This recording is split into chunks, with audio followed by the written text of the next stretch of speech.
এই গর্তে চাপা পড়বে আমাদের ওপর হওয়া অত্যাচারের হিস্ট্রি, আর এই গর্ত থেকেই শুরু হবে বৌদিবাজির নতুন চ্যাপ্টার। ইউনিফর্ম গুলো গেল কোথায় বলো? আমার না মনে হয় ইউনিফর্ম গুলো কাল রাতে ঝড়ে গেছে। আমাকে কি বোকা সাইজটা করতে হবে। এই রেডি করো, তোমরা পিছন রেডি করো।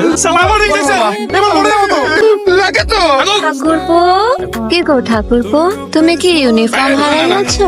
দেখুন এভাবে কাছে এসে দুমদাম ইয়ে করবে না, আমি একটু ইয়ের মধ্যে ব্যস্ত রয়েছি। বৌদির মতো থাকুন। তা তুমি শিখিয়ে দাও না ঠাকুরপো, বৌদিরা কিভাবে থাকে।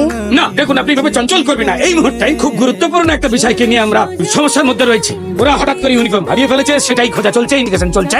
ওইগুলো তো আমি কাল রাতেই পরিয়ে দিয়েছি। ম্যাগো, কি বিচ্ছিরি দেখতে ছিল। পুড়িয়ে দিয়েছেন? হ্যাঁ, দিয়েছি। এবার এদের গুলোও পরিয়ে দেবো। এই পালাচ্ছিস কেন? এই হিম্মত হবে না, সাহস রাখো।